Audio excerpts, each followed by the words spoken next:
औज़ु बिल्लाहि समील अलीम मिनश शैतानिर रजीम बिस्मिल्लाहिर रहमानिर रहीम व बिही नस्तईन इन्नहु खैरुन नासिर व मुईन व सल्लल्लाहु अला सय्यिदिना मुहम्मद व आलिहि तय्यबीन ताहिरीन। सलावत पढ़े मोहम्मद आले मोहम्मद।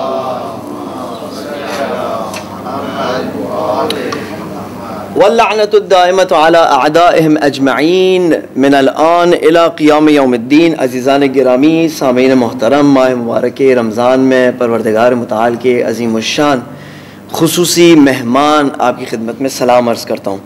उम्मीद है कि इस माह मुबारक में हमें वो तौफ़ीक़ात इनायत हों जो हमारी सोच से भी बाहर हों, वो अज्र व सवाब हमें हासिल हो कि जिसकी वजह से हम जिस मकसद के लिए इस दुनिया में आए हैं, कि जैसे अल्लाह सुब्हानहू व तआला ने फरमाया वमा खलक़तुल जिन्ना वल इंसा इल्ला लियअबुदून, तो इस मकसद की जानिब हमें जाने में आसानी महसूस हो, बहुत ज़्यादा आसानी महसूस हो। अब जो हमारा पैटर्न था जिसमें हम दुआ इफ्तिताह की का तर्जुमा और शरह शुरू में बयान करते थे, वो आज दोबारा हम स्किप करें क्योंकि बीच में इंशाअल्लाह दुआ अबू हमज़ा इस्माइली का एक हिस्सा आने वाला है। मकसद ये है कि अहले बैत अलैहिमुस्सलाम के ज़बान में और उनके लहजे में और उनकी मदद से हम परवरदिगार मुताल के बारगाह में जुमलात अर्ज़ करें और अपनी तरबियत हासिल करें। लिहाजा अगर उस जहद से पूरी हो रही है, और आज हमने दुआ मुजीर की तिलावत की, आज कल रात और परसों रात इंशाअल्लाह दुआ मुजीर पढ़ेंगे, तो उस हिस्से को स्किप करते हैं। कल एक सवाल मेरे पास आया था कि जिस दुनिया की मजम्मत हुई है वो कौन सी दुनिया, और इस बारे में इसकी तौज़ी ये है, यानी उलझन इसलिए पैदा होती है कि एक तरफ से यही दुनिया है कि जो आखिरत के लिए हमारी ज़मीन है कि जिसमें हमने खेती बाड़ी करनी है। अगर इस दुनिया में हमने कुछ नहीं उगाया तो आखिरत में भी हम कुछ नहीं काट सकते, कुछ नहीं हासिल कर सकते। दूसरी तरफ से देखते हैं कि सारी मुसीबतें भी इस दुनिया से आती हैं, जो कल अमीरुल मोमिनीन अलैहिस्सलाम का जो खुतबा आपकी खिदमत में पेश किया था उसमें भी यही था कि दुनिया मज़मूम है, ख़ुद भी हलाक होती है और अपने तालिब को भी हलाक करती है। तो ये दुनिया कौन सी है? क्या मेरे पास इसके अलावा कोई रास्ता है कि मैं अपने लिए पैसे कमाऊँ? अगर है तो रास्ता बताएं, और अगर नहीं है तो मुझे कौन सी लिमिट ऐसी आप बता सकते हैं कि जिसके बाद मैं कहूँ कि इससे ज़्यादा जो है वो दुनियादारी हो गई और इससे कम जो है वो दुनियादारी के ज़ुमरे में नहीं आता। क्या कोई लिमिट है कि मैं कितनी गाड़ी रख सकता हूँ, या कौन सी गाड़ी रख सकता हूँ, कौन सा ब्रांड रख सकता हूँ, कौन सा फ़ोन रख सकता हूँ, कहाँ पर घर ले सकता हूँ, कितना बड़ा घर? या तो आप हमें क्लियरली कोई लाइन बताएं तो हम उस लाइन से पहले रहेंगे, उस लाइन को क्रॉस नहीं करेंगे, या अगर आप लाइन नहीं बताते तो हमें समझाएं कि वो कौन सी दुनिया है कि जब हम उसके अंदर इन्वॉल्व हो जाते हैं तो उसके बाद हमारी बर्बादी का सामान तैयार होने लगता है, क्योंकि उस तरफ से भी तो ख़तरा ज़्यादा है। ये सवाल जो आया था, ये मैं आपकी खिदमत में ऑनेस्टली अगर अर्ज़ करूं तो ये एक बहुत मुश्किल सवाल है, और इसकी मुश्किल होने की वजह भी मैं आपकी खिदमत में अर्ज़ करूंगा। लेकिन इसको अगर हम मज़ीद थोड़ा समझने की कोशिश करें, शायद मेरे पास कोई दो टोक अल्फाज ना हो, कोई आयत ना हो, कोई रिवायत ना हो कि उसके साथ मैं आपको एग्जैक्टली बता सकूं इसका जवाब क्या है, लेकिन एक मिसाल के ज़रिए इसको हम बहुत अच्छी तरह समझ सकते हैं। ठीक है, आप समझें आपके साथ कुछ बच्चे बैठे हुए, कुछ बच्चे वहाँ पर खेल रहे हैं, और यहाँ पर बच्चों के खाने पीने की चीज़ें, कैंडीज़ हैं, आइसक्रीम है, चॉकलेट है, जो भी उन्हें पसंद है वो यहाँ पर बांटना शुरू हो जाते हैं। ठीक है, अब आप अपने तीन कैटेगरीज हैं यहाँ पर लोगों की। एक वो जो बगैर बच्चों के आए यहाँ कुर्सी पे बैठे हुए हैं आराम से, दो जो खुद बच्चे हैं, और तीन जो अपने बच्चों के साथ यहाँ पर बैठे हैं। इन तीनों के बिहेवियर्स का आप एनालाइज करें। जो बच्चों के साथ नहीं आए हैं उनको भी अगर कैंडीज ऑफर हो तो वो ले लेंगे अपने हिसाब से, और हो सकता है अपनी पसंद की भी इंतखाब करें। लेकिन अगर उन्हें ऑफर ना हो तो वो उसके पीछे उठ के नहीं जाएंगे। अगर उन्हें वो ना मिले जो उनको पसंद हो तब भी वो आर्ग्यूमेंट और बहस नहीं करेंगे कि इसको प्लीज तब्दील कर दो। क्यों? क्योंकि मकसद आपका इधर आने का ये कि दर्स कुरान में शरीक हो, कुरान मजीद की गुफ्तगू। तो अगर वो गुफ्तगू पूरी हो रही है, मकसद अचीव हो रहा है, तो फिर इससे गरज नहीं है कि इन छोटी छोटी चीज़ों में हमें क्या मिलता है और क्या नहीं मिलता, या मिले या ना मिले। दूसरी कैटेगरी उन बच्चों की एक है जिनका मकसद ही, बच्चे हैं ज़ाहिर है, अल्लाह ने इसीलिए उनके ऊपर किसी चीज़ को वाजिब नहीं किया है कि ज़िंदगी का मकसद ही उनका तफरी है। लिहाजा द मोमेंट आप उनको देना शुरू करेंगे कैंडीज़, आइसक्रीम, चॉकलेट, जो भी, वो आप देखेंगे पहले सबसे पहले आपस में कंपेयर करेंगे, फिर किसी का गिर जाएगा, फिर कोई कहेगा मुझे इस कलर का नहीं पसंद है, दूसरे कलर का दे दो।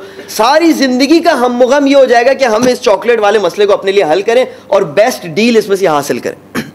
तीसरी कैटेगरी वो है कि जिनके साथ बच्चे बैठे हुए, अब अगर कोई वालदा है, उनके साथ उनका बेटा आया है, अब कम से कम वालदा को इस बेटे का ख्याल रखना पड़ेगा। अगर इस बेटे को, सब बच्चों ने चॉकलेट ली हुई है लेकिन इस बेटे को इसके पसंद की चॉकलेट नहीं मिली है, तो वालिदा उठेंगी शायद अपनी जगह से, वालिद अपनी जगह से उठेंगे कि मैं इस बच्चे की खातिर ले रहा हूं, अगरचे मैं अपने लिए नहीं ले रहा हूं। मुझे लगता है कि जो दुनिया की मिसाल है वो इससे बहुत सिमिलर है। हम दुनिया में जब मशगूल होते हैं, दुनियादारी जब शुरू करते हैं, तो हमें देखना चाहिए कि पहले हमारा असल मकसद क्या है। अगर उस असल मकसद को मद्देनज़र रखते हुए जो कुछ हमें मिलता है उस पर हम शुक्र अदा करते हैं, उसको सही से मैनेज करते हैं, तो बहुत अच्छी बात है। उसी मकसद को मद्देनज़र रखते हुए, उसको कॉम्प्रोमाइज़ न करते हुए हम मेहनत करते हैं, तो बहुत अच्छी बात है। लेकिन अगर इन बच्चों की तरह हमारा भी दुनिया जो है वो मकसद ही बन गई, अब टोटल हमारी एफर्ट ये है कि जिस तरह ये लोग चॉकलेट और स्वीट से डिस्ट्रैक्टेड हुए थे, आइसक्रीम से डिस्ट्रैक्ट हुए थे, हमारा भी टोटल मसला ये है कि अब हम दुनिया की वजह से डिस्ट्रैक्ट हो रहे हैं। 24 घंटे हमारी ज़िंदगी में जो प्लानिंग हो रही है, जिस हिसाब से हम आगे बढ़ रहे हैं, वो इस आरजी दुनिया को मैनेज करने के लिए इसका आखिरत से कोई ताल्लुक नहीं नज़र आता। और तीसरी कैटेगरी उन लोगों की कि जो फैमिली रखते हैं, उनको अपने फैमिली को मैनेज करना होता है, तो बहुत सारे उन्हें काम फैमिली के लिए अंजाम देने होते हैं। अब आप देख रहे हैं कि मज़ीद मामला गंभीर होते जाता है, कोई ख़ास लाइन नहीं मिलती हमें कि जिसमें हम अपना सेट कर सके कि इससे ज़्यादा दुनियादारी, इससे कम जो है वो ठीक है, काम दुरुस्त है। लेकिन इस पैटर्न को हासिल न करने का, क्लियर जवाब नहीं हासिल करने की शायद एक वजह है।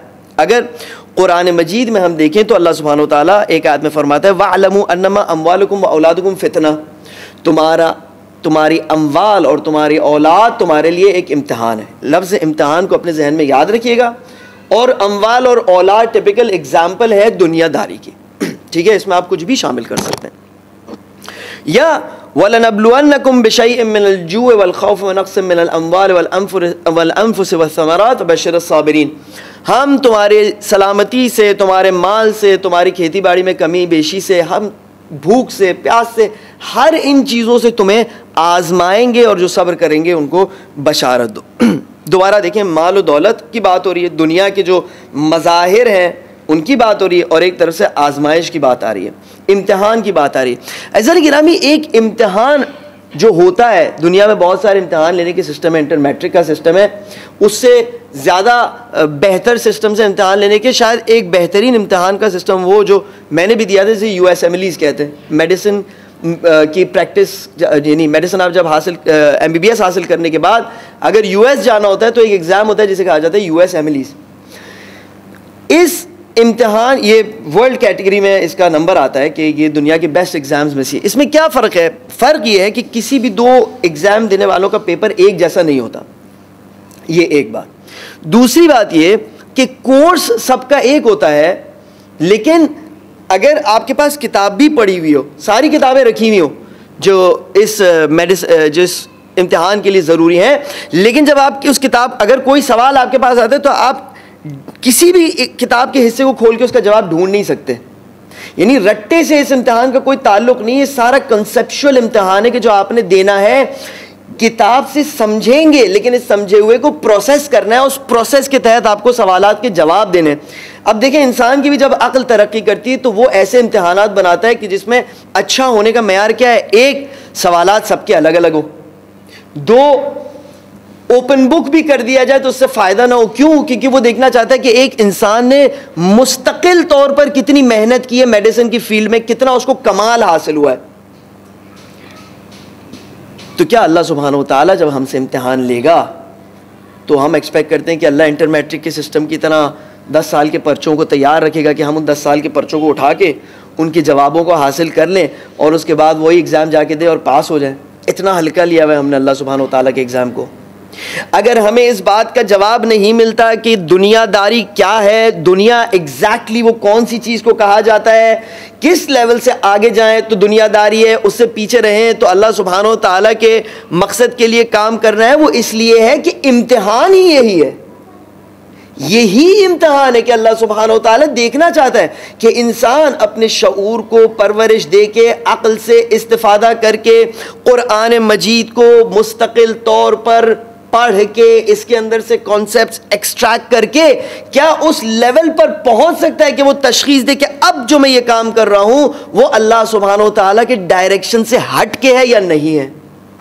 इसीलिए जो इम्तिहान है, जो सवालात हैं, वो अल्लाह सुब्हानो व तआला एक तो सबके लिए मुख्तलिफ रखता है, इसीलिए हम में से किसी की भी ज़िंदगी एक जैसी नहीं होती, और जो जवाब भी है वो हमारे अपने अक्ल और शऊर की परवरिश पर डिपेंड करता है। इस वक्त अगर मैंने फॉर एग्जांपल ये पानी की बोतल एक मैंने ख़रीदी $20 की फॉर एग्जांपल, जबकि उसी जगह पर $1 की भी मौजूद थी, आप मुझे नहीं, आप अपने लिए डिसाइड कर सकते हैं। हो सकता है आप मुझे देखें और कहें कि इसने ये जो काम किया ना ये इसराफ है, मैं कोशिश करूंगी ये इसराफ ना करूं, इसके बारे में फाइनल डिसीजन अल्लाह मेक करने वाला है।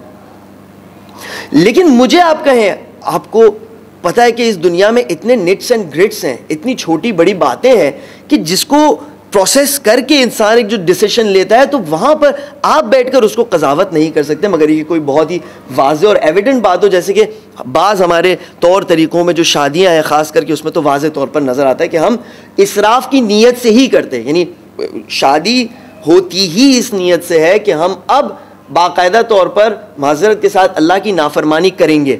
और ये कहा भी जाता है कि एक रात से, 2 रात से, एक हफ्ते से, 2 हफ्ते से कोई फ़र्क नहीं पड़ता। और यहाँ पे सिर्फ नहीं है, ये दूसरे ममालिक में भी है, मैं नाम नहीं लूँगा, ये एक फ़ितरत है जो कि इंसान को जिससे मुकाबला करना। तो जब हम देखते हैं कि परवरदिगार मुताल के रास्ते पर कदम रखने में हमें कन्फ्यूजन पेश आती है कि कौन सी जहद दुरुस्त है, कौन सी जहद गलत है, तो इम्तिहान ही हमारा ये है। हम क्यों एक्सपेक्ट करते हैं कि हमें कोई स्पून फीड करेगा? अगर स्पून फीड करके इतना आसान होता, बड़ी बड़ी चीज़ों को बताया है हमें, लेकिन ज़िंदगी के छोटे छोटे, अभी डॉक्टर्स की एक कॉन्फ्रेंस थी, वहाँ पर पूछा जा रहा था कि फार्मास्यूटिकल कंपनीज जब लेकर आती हैं गिफ्ट तो क्या किया जाए। अब उनको हम क्या कहें कि ना लें गिफ्ट, ये भी तो नहीं हो सकता, सारे गिफ्ट्स ले लें, हमें क्या पता कि वो किस इंटेंशन से उनको कब क्या गिफ्ट मिल रहा है। क्या उस दवाई से जिसको इनको लिखने को कहा गया है कोई ज़्यादा सस्ती और बेहतर दवाई मौजूद है? क्या उससे ज़्यादा महंगी और बेहतर दवाई मौजूद है?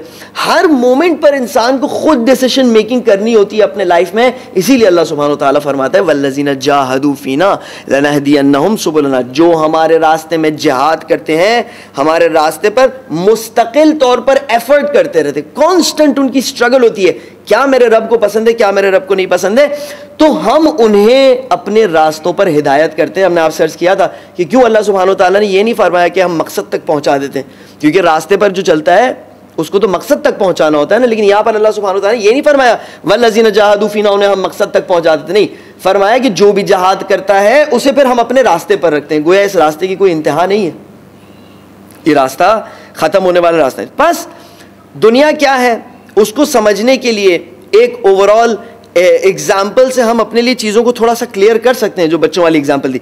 लेकिन इसका आंसर अगर हमें चाहिए तो हमें नूर इलाही को हासिल करना पड़ेगा कि जिसके लिए अल्लाह सुब्हानो तआला ने सारा इंतज़ाम किया है। ये सब कुछ जो हुआ है, अइम्मा अलैहिमुस्सलाम की कुर्बानियाँ और ये जो सब एफर्ट्स हुई हैं और ये खून बहे हैं और ये जो हम तक नूर पहुँचा है, तो हमारे इसके मुकाबले में क्या फिर करना को बनता है कि हम जो मर्जी आए अपनी उस तरह से कदम उठाएं और हमारे लिए ज़िंदगी आसान हो जाए? नहीं, कम से कम हमारी स्ट्रगल ये है कि सही और दुरुस्त को हम तशखीस दें। सलावत पढ़े मोहम्मद वाले मोहम्मद पर।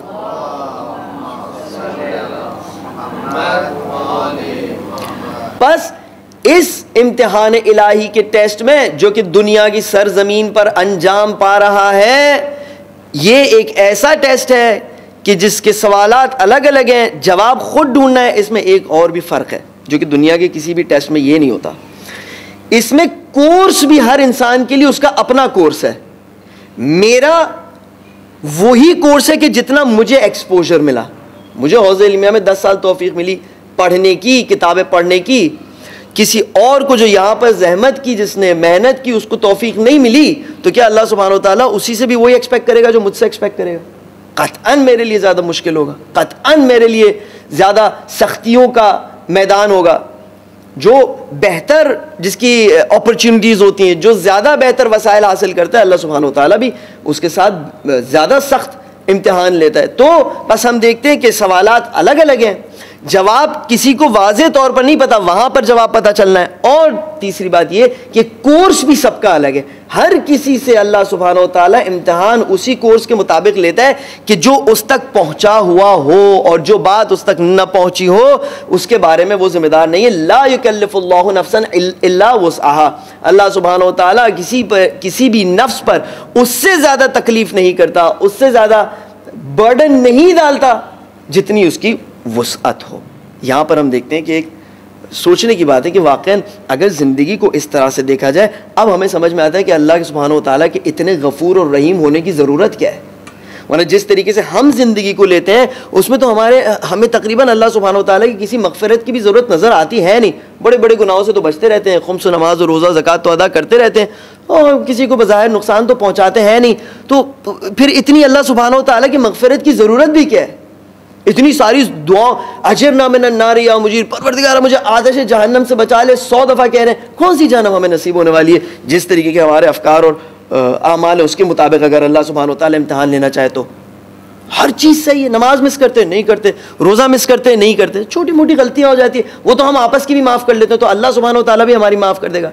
अज़ीज़ान गिरामी, मामला सख्त है। देखिए इमाम सज्जाद अलैहिस्सलाम क्या फरमाते हैं, दुआए अबू हमज़ा सिमाली की मैं जुमलात आपकी खिदमत में पढ़ रहा हूँ, ये हमारे इमाम हैं। वाक़ईन अगर कम से कम इमाम मौला अमीरुल मोमिनीन अलैहिस्सलाम फरमाते हैं परवरदिगार मुताल से मुनाजात शाबानिया में कि परवरदिगारा अगर मेरा वक्त पूरा हो चुका है और मैं उन मंजिलों को हासिल नहीं कर पाया हूँ जिनको तूने मेरे लिए रखा था, तो मैं कम से कम अपने इकरार को, कोताही के इकरार को तेरे बारगाह में पेश करता हूँ। यानी इकरार तो कम से कम इंसान करे। अब देखिए ये मौला अलैहिस्सलाम के जुमले, इमाम सज्जाद अलैहिस्सलाम क्या फरमाते हैं, परवरदिगारा वअइन्नी बिलबुका अला नफ्सी, परवरदिगारा तू मेरी मदद करके मैं अपने हाल पर गिरिया कर सकूं। मदद तलब की जा रही है। परवरदिगारा वो हालात हैं कि अब आंखें भी अश्क नहीं बहाती, तू मगर मेरी मदद करे कि मैं अपने हाल पर गिरिया कर सकूं। मेरा दिल पत्थर हो चुका है।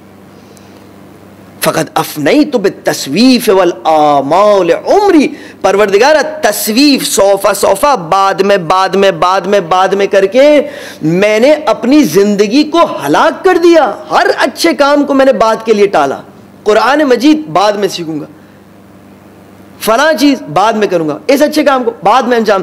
फ़क़द अफ़नैतु, मैंने फ़ना कर दिया, बेशक फ़ना कर दिया, बित्तस्वीफ़ बाद में प्रोक्रेस्टिनेशन करके, व आमाल और अजीब व गरीब आरज़ुओं को जहन में पाल के अपनी उम्र को मैंने ज़ाया कर दिया। ये हमारे मौला है।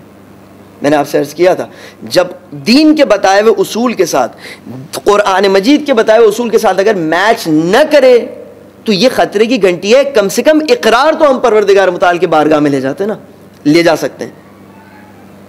हम एक ऐसी पोजीशन में आ जाते हैं कि फिर इसको टोटली इग्नोर कर देते कि भाई ये भी दीन का एक हिस्सा है, ये भी ज़रूरत है परवरदिगार मुताल से इस किस्म की गुफ्तगू करने की। क्या फरमाते हैं, वक़द नज़लतु मंज़लतल आयसीना मिन खैरी, परवरदिगारा मैं अपने खैर और अपनी अच्छाई के हवाले से अब बिल्कुल मायूस हो चुका हूँ।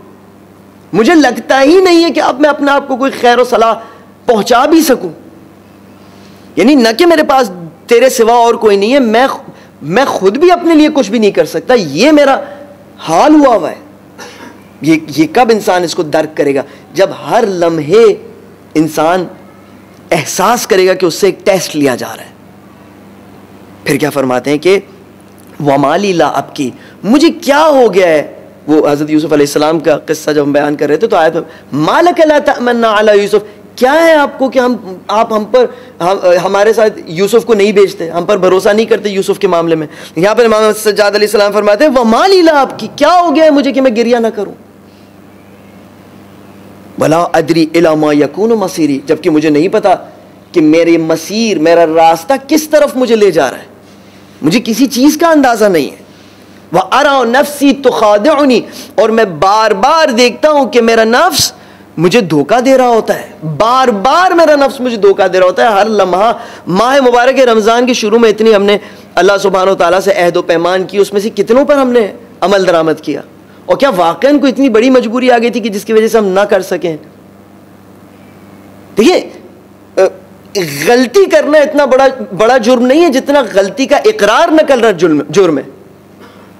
बच्चों के साथ भी हम यही करते ना, बच्चा जब गलती करता है तो हम कहते हैं बच्चा गलती तो कर सकता है, ऐसा मसला नहीं, लेकिन कम से कम आगे झूठ तो ना कहो, सच बताओ।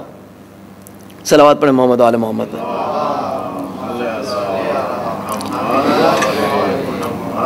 बहरहाल वालिद मोहतरम अब तशरीफ़ ला के बैठे हैं तो गुफ्तगू करना मुश्किल है, लेकिन ये कि मैं कोशिश करता हूँ कि जो दर्स हासिल किया है उसे मैं बेहतरीन तौर पर आपकी खिदमत में पेश करूँ। एक और सलावत पढ़े मोहम्मद वाले मोहम्मद पर। वारा नफ्सी तो खादऊनी, परवरदिगारा मैं बार बार देख रहा हूँ कि मेरा नफ्स मुझे हर लम्हा हर पल धोखा दे रहा है। मैं मिसदाक बयान नहीं करता क्योंकि मैं अपनी ज़िंदगी के हिसाब से इस बात को देखता हूँ। आपकी अपनी ज़िंदगी के चैलेंजेस हैं, मैं अपनी मिसदाक बयान करूँ तो शायद आपको इसका कोई कनेक्शन ही नहीं लगे, लेकिन आपकी अपनी ज़िंदगी में देखिए क्या मसादिक है कि जहाँ पर नफ्स धोखा देता है। वो अय्यामी तो खालितुनी, मेरे दिन और रात मुझे धोखा दे रहे होते हैं। दिखने में तो लगता है कि ये जुम्मा और अगला जुम्मा एक ही है, ये संडे और अगला संडे एक ही है, लेकिन ये एक इस दरिया की तरह है कि जिसमें दिखने में ऐसा लगता है कि पानी उतना ही है जितना था, लेकिन वो जो पानी आपके सामने था वो एक लम्हा पहले वहाँ से निकल गया, अब जो पानी है वो दूसरा पानी है। उसमें जो मछलियाँ थी वो चले गई, जो जिंदगी की फुर्सतें इस संडे में थी वो चले गई, अब ये दूसरा है। ये आगे का मरहला है। अगर एक महीने की तनख्वाह ना मिले और अगले महीने की तनख्वाह मिले तो हम कैसे परेशान हो जाए कि वो महीना तो चला गया। वक़द खफ़क़त इंद रअसी अजनहतुल मौत, अब मैं देख रहा हूँ परवरदिगारा कि मेरे सर के ऊपर मौत का परिंदा मुंडला रहा है। ये तर्ज गुफ्तगू है, अंदाज गुफ्तगू है इमाम अलैहिस्सलाम का परवरदिगार मुताल से। अब भले यहाँ पर एक मसला डिस्कस हो के क्या इमाम वाक़ईन अपने लिए इस तरीके से गुफ्तगू फरमाते थे या हमें सिखाने के लिए गुफ्तगू फरमाते थे? हमें सिखाने के लिए तो फरमाते थे ना, इसको तो ले लें। मसला ये होता है ना कि वो जो मिसाल मैंने दी थी कि फुटबॉल खेलते खेलते मेरे बेटे को अभी अभी उसने खेलना सीखा था, तो जैसे ही उसके बॉल उसके पैर के सामने आती थी वो ऐसे किक मारता था और खुश हो जाता था कि जैसे बहुत बड़ा तीर मारा है। मैंने उसकी वीडियो बना के बाद में उसको दिखाई थी, कहते हैं मैं ऐसे खेलता था। मैंने कहा हाँ, और फिर इतने खुश होते थे। हम भी इन मसाइल को जब देखते हैं, दुआ में ऐसे सख्त अल्फाज को देखते हैं, इससे भी ज़्यादा सख्त अल्फाज हैं। मेरे पूरी शरह तर्जुमे दुआ अबू हमज़ा समाली को अपने यूट्यूब चैनल पर अपलोड किया। आप देखिए अजीब व गरीब अल्फाज हैं। हम किस मसले में फंस जाते हैं, क्या इमाम अलैहिस्सलाम खुद अपने लिए मांग रहे हैं? भाई हमें क्या, हमारे लिए तो वो इमाम है ना, लेकिन बंदे तो वो अल्लाह सुब्हानहू तआला के। ये उनके बंदगी का मामला हम छोड़ दें, हम उसमें से वो उठाएं जो हमारे लिए फ़ायदेमंद है, और वो बात करने का सलीका है। खूब, अब हम चाहते हैं कि हज़रत यूसुफ़ अलैहिस्सलाम की जो बहस थी उसको कंटिन्यू करें। सलावत पर मोहम्मद वाले मोहम्मद पर।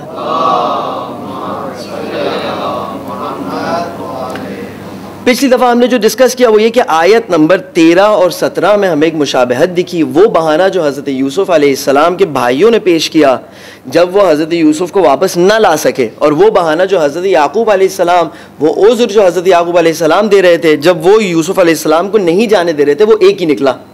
वो कह रहे थे न ले जाओ क्योंकि हो सकता है तुम गाफिल हो गए और भेड़िया उसे खा जाएगा। और वो जब वापस आए तो उन्होंने यही कहा कि हम गाफिल थे और भेड़िया ने उसे खा लिया। हमने कहा कि क्या ये कोइंसिडेंस है या नहीं, इसमें कोई राज है?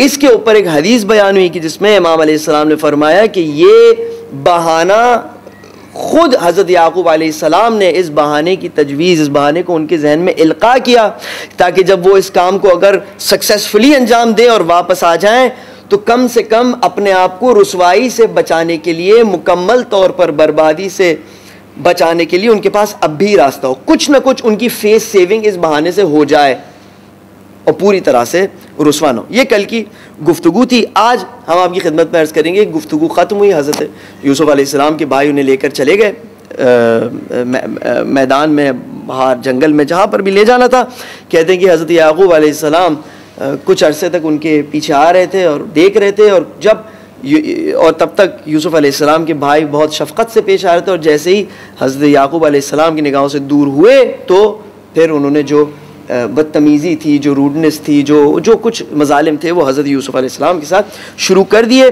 अल्लाह सुब्हानहु व तआला कुरान मजीद में फरमाता है फलम्मा ज़हबू बिही व अजमअू अन यजअलूहु फ़ी ग़ियाबतिल जुब्बे व औहैना इलैहि लतुनब्बिअन्नहुम बिअम्रिहिम हाज़ा व हुम ला यशऊरून। बस जब यूसुफ को ले गए और एक साथ इकट्ठा होकर उन्होंने ये डिसाइड किया कि उसको चाह की तारीकियों में डाल दें, व औहैना, और हमने यूसुफ पर वही किया कि लतुनब्बिअन्नहुम बिअम्रिहिम हाज़ा, कि तुम कतअन उन्हें इस बात के बारे में बताओगे, वहुम ला यशऊरून, और वो नहीं जानते होंगे उस वक्त।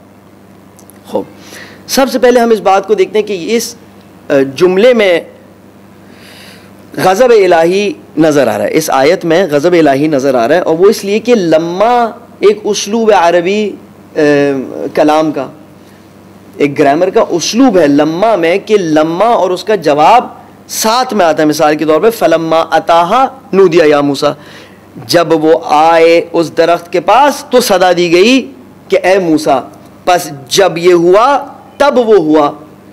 फलम्मा के साथ कहते हैं जवाब लम्मा, उसको कहते हैं कि जवाब साथ में आता है तो ये बात पूरी मुकम्मल होती है। यहाँ पर हम देखते हैं कि फलम्मा जब तो आया लेकिन फिर तब नहीं आया, यानी फलम्मा ज़हबू बिही, जब वो ले गए और इकट्ठा होकर यूसुफ को कुएं के अंधेरे में डाल दिया, अब एक नया जुमला शुरू हो गया। वह औहैना, वाव के जरिए एक नया जुमला है। परवरदिगारा, जवाब कहाँ चला गया लम्मा का? बात इतनी अजीब है, इतनी हैरतनाक है, इतनी अफसोसनाक बात है कि अब लम्मा का जवाब नहीं आ रहा। ये बलागत के हवाले से मैं आपकी खिदमत में अर्ज़ कर रहा हूँ कि जब वो ले गए और यूसुफ को डाला, अब आप इंतज़ार करें जब क्या हुआ, बस अब साकित है, सुकूत मुतलक। ये परवरदिगार मुताल की नाराज़गी बताती है हमें कुरान मजीद की आयत में। सलवात पढ़ मोहम्मद वाले मोहम्मद पर।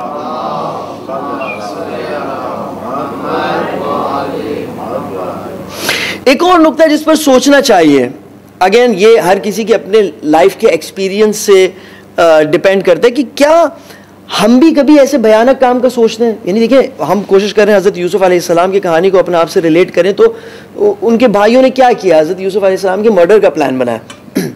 अब लॉ और जो ऑर्डर की सिचुएशन इस वक्त दुनिया में है, उसके हिसाब से हम शायद इस किस्म की सोच तो कभी हमारे अंदर आए भी नहीं, एजुकेशन भी बढ़ चुकी है, लेकिन क्या हम उन ख्वाहिशात की बना पर, जो ख्वाहिशात हज़रत यूसुफ अलैहिस्सलाम के भाइयों को थी, ऐसे कभी काम करने का भी सोचते हैं? मिसाल के तौर पर हम किसी को चाहें कि अगरचे कि वो सलाहियत रखता है इस बात की कि वो नज़र आए, दिखें, लेकिन क्योंकि हम चाहते हैं कि सारी तवज्जो हमारी तरफ जल्बो, हम उसको बिल्कुल किनारे पर कर दें।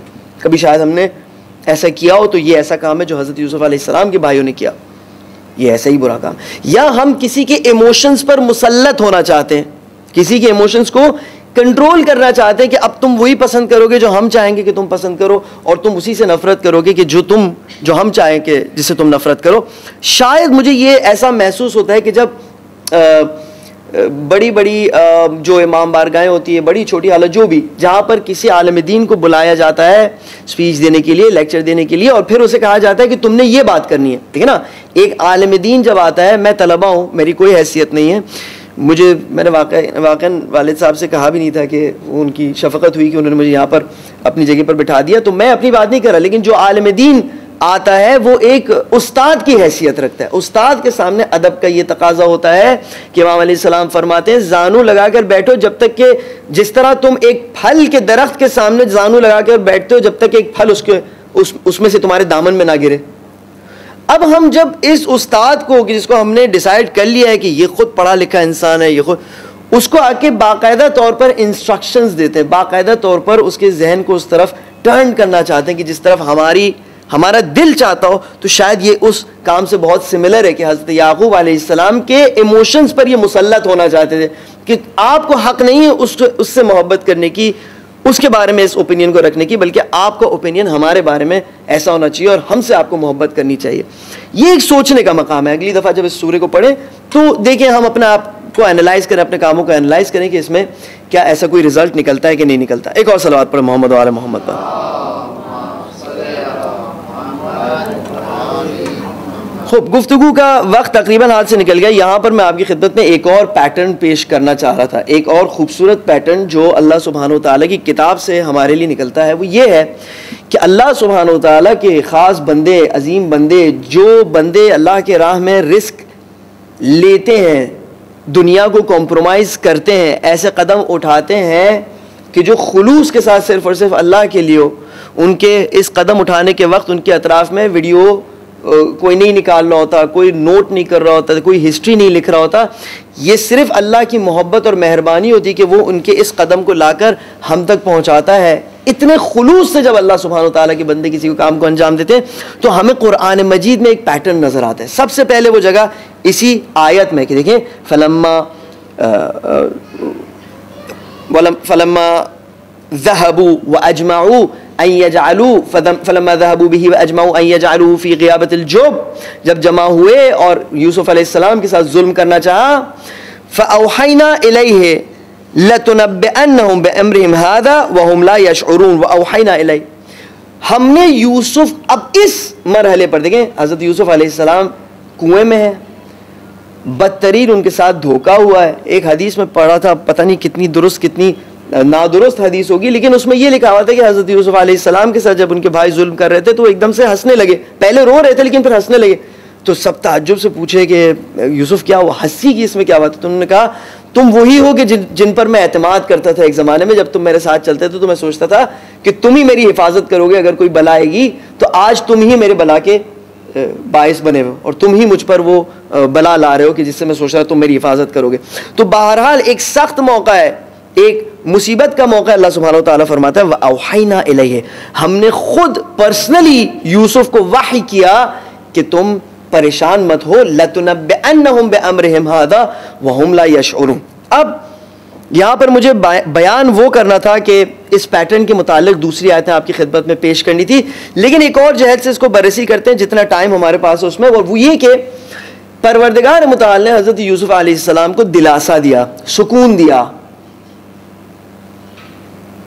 अल्लाह सुब्हानहू तआला ने हज़रत यूसुफ अलैहिस्सलाम की हिम्मतों को बढ़ाया। सवाल, क्या सलीका था, क्या रविश थी अल्लाह सुब्हानहू तआला की किसी की हिम्मत को बढ़ाने की? इस शदीद मुश्किलात में, इन शदीद मसाइल में परवरदिगार मुताल के सहारा देने की क्या रविश थी?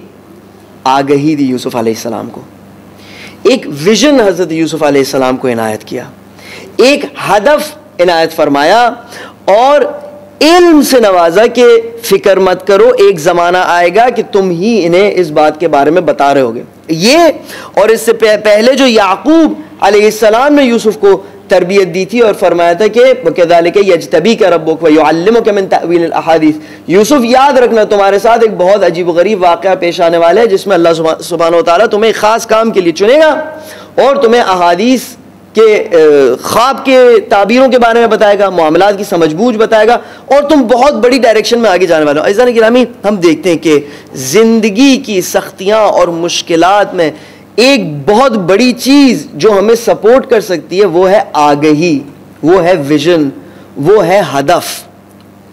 जिसकी ज़िंदगी में हदफ होता है, जिसकी ज़िंदगी में विजन होता है, वो बहुत सारी ऐसी सख्तियों को बर्दाश्त कर लेता है कि जो वो शख्स बर्दाश्त नहीं कर सकता कि जिसकी ज़िंदगी में कोई विजन और हदफ नहीं है। इसीलिए हम देखते हैं कि जो बड़े बड़े विजन वाले लोग होते हैं, जो बहुत बड़े अहदाफ अपनी नज़र में रखते हैं, जैसे हज़रत यूसुफ अलैहिस्सलाम का हदफ कोई छोटा हदफ नहीं था, तो वो बड़ी बड़ी सख्तियों को बहुत आसानी से बर्दाश्त करते हैं और उनकी ज़िंदगी उस नॉर्मल पैटर्न से हट के नजर आती है कि जो उन लोगों की जिंदगी होती है कि जिनकी जिंदगी में कोई बड़ा हदफ और मकसद नहीं होता। ये एक नुक्ता हम यहां से अक्स कर सकते हैं कि अगर परवरदिगार मुताल ने यूसुफ अलैहिस्सलाम को उन सख्तियों में सहारा देना चाहा तो वो क्या तरीका था? हजरत यूसुफ अलैहिस्सलाम को आगही दी, विजन दिया। और अगर हम भी चाहते हैं कि हमारी ज़िंदगी में मुश्किलात और सख्तियों में हमारा सहारा रहे तो हमें आगही और विजन की ज़रूरत है।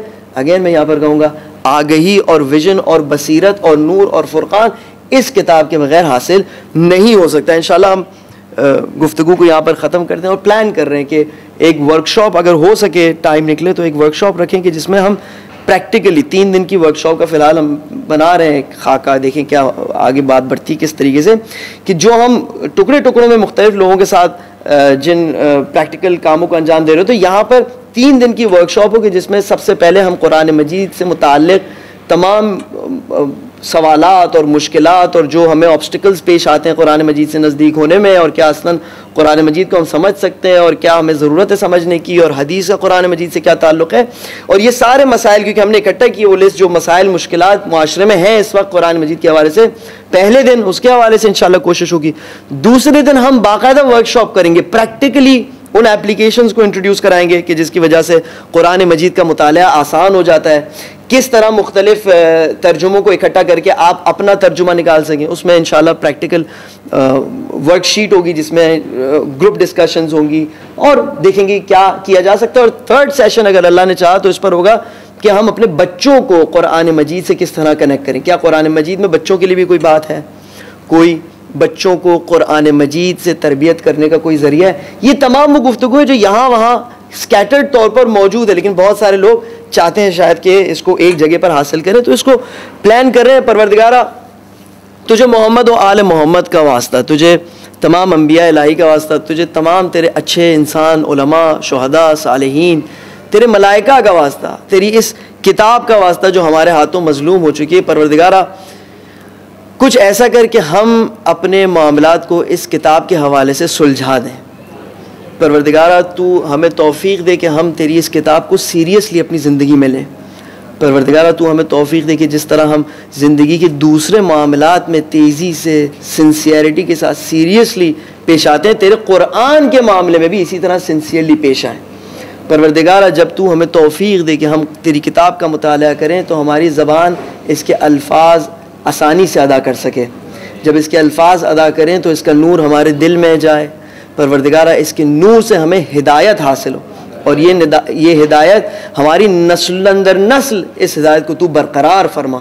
परवरदिगारा जो तेरे राह में अपने जान और माल और इज़्ज़त और आबरू को कुर्बान करते हैं, तू इनकी ताईद फरमा। तू हमें तौफीक दे कि हम भी इनके साथ शामिल हो, अपने ज़माने के इमाम के ज़हूर में ताजील फरमा, हमें उनके आवान व अंसार में से करार दे।